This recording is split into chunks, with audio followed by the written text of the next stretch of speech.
네. 안녕하세요. 재학생 여러분. 김동희라고 합니다.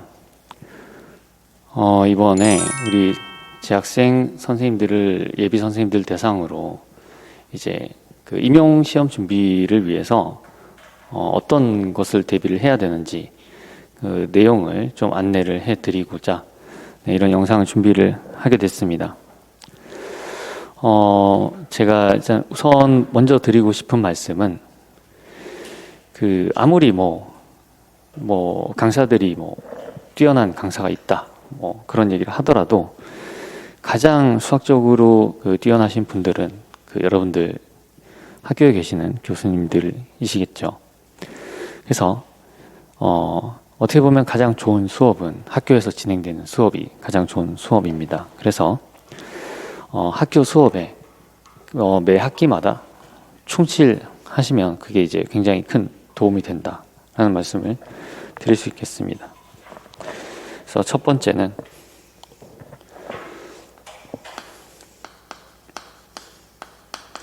학교 수업에 충실하자. 시험 준비도 그 과목 담당 교수님께서 내시는 그 스타일에 맞춰서 열심히 준비를 하시고 과제도 열심히 하시기 바랍니다. 그걸 하시면서 이제 틈틈이, 근데 그게 이제 여러분들은 임용을 대비를 하셔야 되기 때문에 임용에 출제되는 그런 과목들에 대해서는 특별히 신경을 쓰셔가지고 이제 이론 노트를 만들어 보시기를 권합니다. 그래서 임용 과목에 대해서 좀 간단하게 알아보도록 하겠습니다. 임용 과목에는 우선 대표적으로 해석학이 있죠.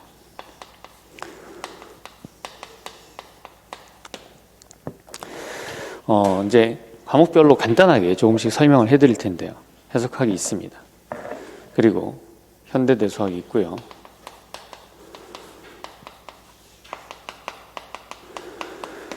해석학하고 현대대수학을 합쳤을 때, 그때 이 실제 임용 시험에서는 해석학하고 현대대수를 합친 게 대략 한 24에서 25% 정도 됩니다. 그래서 이게 수학 교육론이 차지하는 비중하고 비슷하다고 보시면 됩니다. 이 두 과목이요. 요거 두 개가 거의 약간 해석학이 좀 많은데요. 2분의 1 수교 정도 된다. 이렇게 보실 수 있겠고요. 그리고 이제 얘네들 각각의 또 다시 한 절반 정도의 비중을 위상수학이나 복수와 해석학, 그리고 확률과 통계학,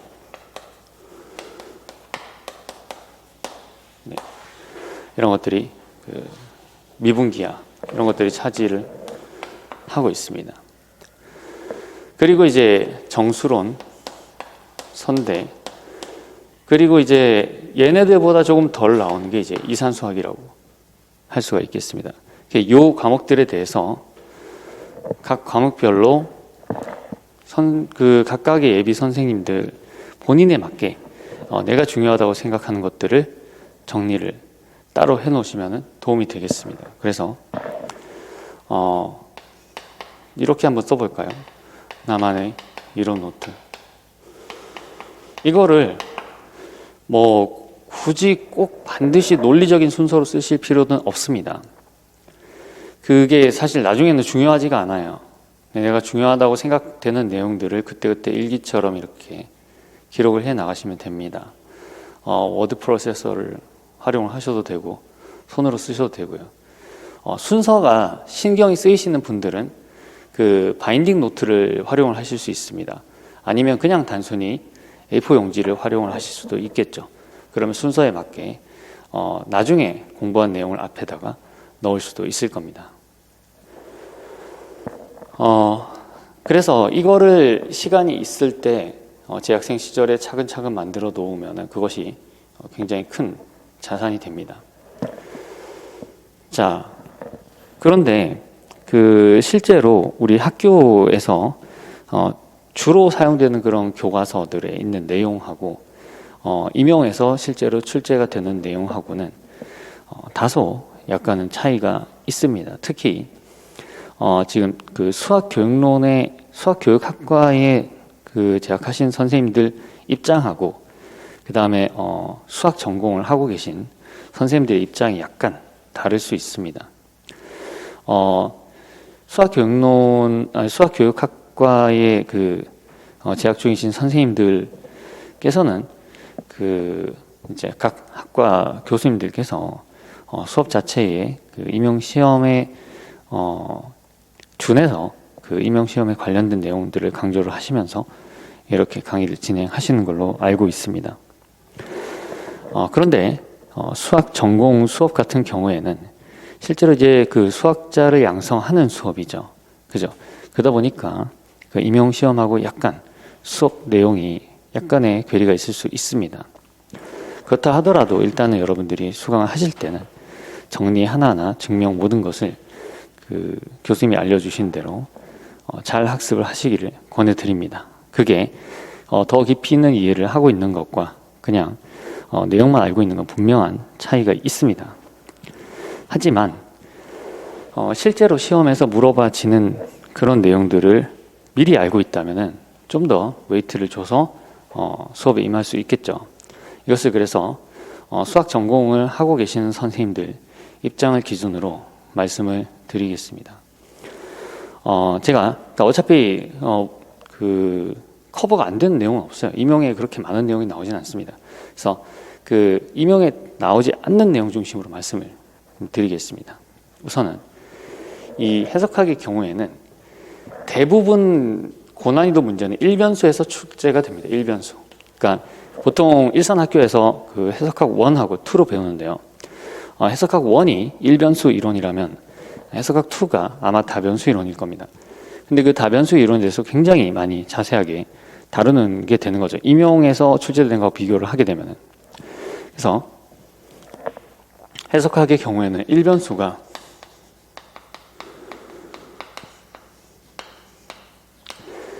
다변수보다 훨씬 중요하다. 그러면 다변수는 어떤 기준으로 출제되느냐? 다변수는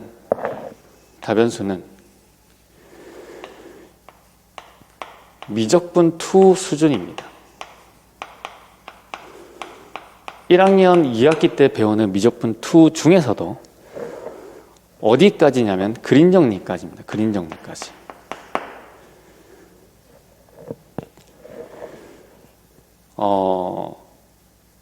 그러니까 스톡스와 다이버전스가 직접적으로 안 물어봐진 지가 굉장히 오래됐습니다.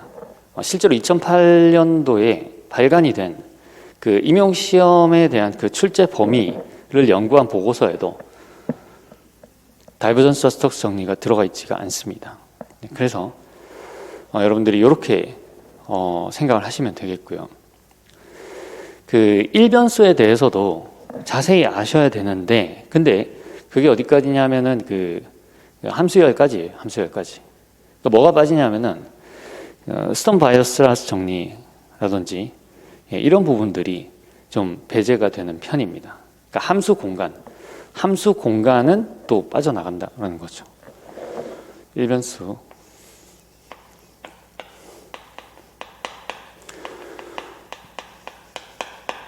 그래서 스톤 바이어스라스 같은 것들. 그 다음에 뭐 리치 레프레젠테이션이라든지 이런 내용들은 좀 빠지는 편입니다. 네. 해석가 이렇게 그 준비를 하시면 되고요. 그 외의 내용들은 증명하고 이런 부분들에 대해서 신경 써서 이제 보실 필요가 있습니다. 자, 그다음 현대대 수학으로 가서 현대대 수학 수업에 거의 그 우리 선생님들 대부분 이제 굴론할 때는 그 실로 정리를 증명하기 위해서 그 표현 그 군의 작용을 굉장히 심도 있게 합니다. 그런데 작용 자체가 시험에서 물어봐지지 않아요. 즉 그 이야기는 무슨 얘기냐면은 실로 정리를 활용을 하는데 그 증명을 안 보겠다는 거예요. 작용 없이 실로 정리 증명을 할 수가 없으니까. 그래서 작용 부분은 일단 처음 공부하실 때는 빼고 공부를 하실 수 있다라는 겁니다. 크게 군, 환, 채, 이 중에서 군은 뭐가 빠지냐면은 작용이 빠집니다. 작용. 그러니까 굉장히 많은 내용이 빠지는 거죠. 그래서 정리의 활용 위주로 돌아간다는 거예요. 환에서는 모듈이 빠집니다. 모듈 이론 안 해요. 예. 그리고 우리 선생님들 채론 수강하실 때 학교에서 채론 수업하면은 그 이제 조금 차이점이 이제 있기는 있겠지만 갈로아 이론에 도달하는 데까지 굉장히 많은 에너지를 쓰죠. 예. 근데 그 갈로아 이론을 도달할 때까지 사용했던 그 많은 부분들이 임용에서 출제가 거의 되지 않습니다. 그래서 요거는 갈로아 이론의 활용 정도만 보시면 되겠습니다. 갈로아 이론이 뭔지 이해를 하고 그다음에 그거를 활용할 수 있는 정도. 거기 이제 갈로아 이론을 이해하는 데 필요한 랭귀지는 이제 또 습득을 하셔야 되겠죠. 네. 근데 그 증명을 자세하게 다루지는 않는다는 겁니다. 어려운 부분이 있죠.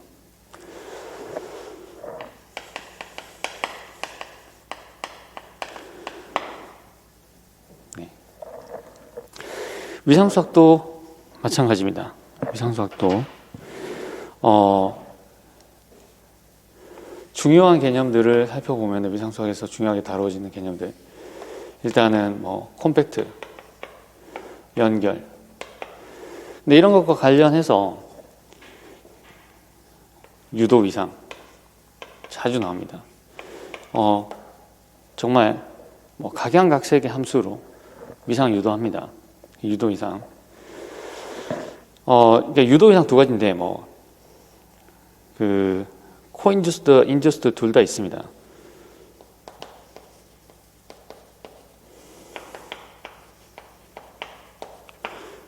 한쪽으로. 네. 그래서 이런 내용들에 대해서, 그러니까 이걸로 위상을 만들어서 그걸 해서 이제 연속이냐 물어보기도 하고, 콤팩트냐 물어보기도 하고, 네. 그 위상을 임용 준비를 해 보시면은 되게 굉장히 그 개별, 그러니까 예제를 만드는 테크닉별로 문제를 유형화해서 할 수 있다는 것을 좀 아실 수 있습니다. 그 중에서 또 이제 오픈 익스텐션, 그 다음에 클로즈드 익스텐션이 있습니다. 지금 이게 저게 무슨 얘기야 하실 수 있는데,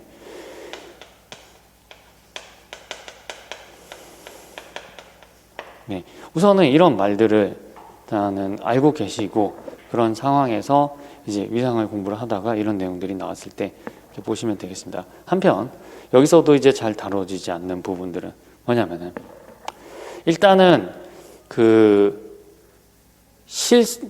집합의 이제 위수가, 그러니까 집합의 농도가 실수를 넘어가는 거를 잘 다루질 않습니다. 그러니까 보통 실수집합, 부분집합이나 유클리드 공간의 부분집합에 대해서 다뤄요. 예. 그래서 너무 큰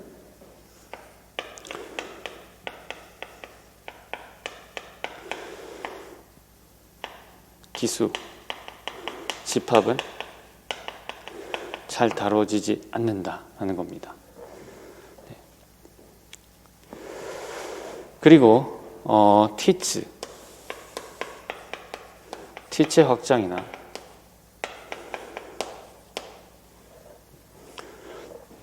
유리선,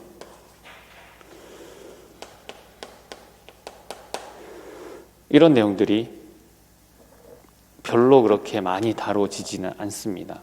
네. 복소에서도 마찬가지로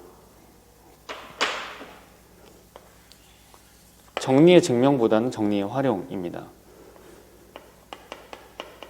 그러니까 정리에 대해서는 증명보다는 활용이 중요합니다. 정리의 내용을 이해를 하고 활용을 하는 게 중요하겠죠. 확통에 대해서도 다양한 너무 여러 가지 그런 근사들을 다 다루지는 않습니다. 그러니까 확통에서도 정규 근사 정도를 아시고, 최근에는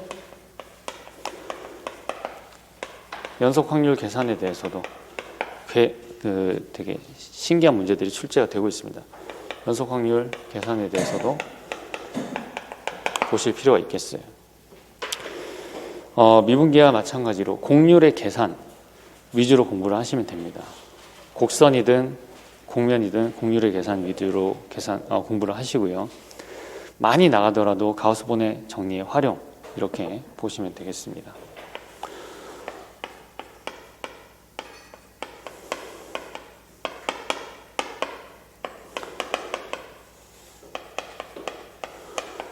활용입니다. 활용. 정수, 선대, 이산. 정수는 합동식에 관련된 성질들. 그리고 2차 잉여류 계산.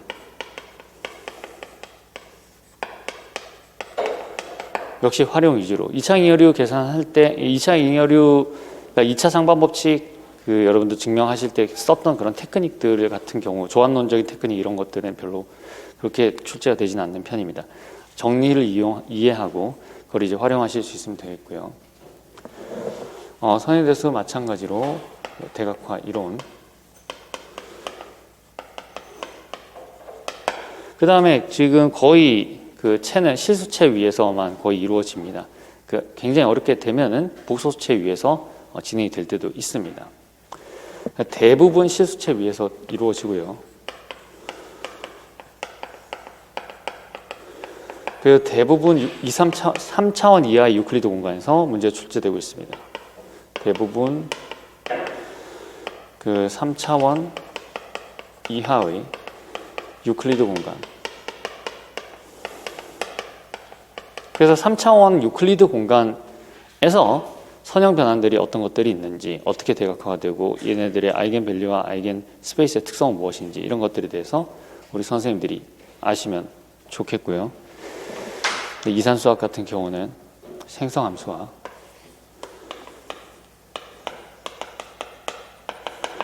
그래프 이론입니다. 요거 위주로 공부를 하시면, 그리고 내용도 정리를 해 두시면은 큰 어려움 없이 선생님들이 임용에 대비를 하실 수가 있겠습니다. 그래서 간단하게 이제 임용 시험을 목표로 하시는 재학생 선생님들께 좀 도움이 될 만한 내용을 선별을 해가지고 이제 말씀을 드렸는데요. 실제로 도움이 됐는지 모르겠습니다. 우리 선생님들 꼭 좋은 일 많이 있으시기를 기원하겠습니다. 네, 감사합니다.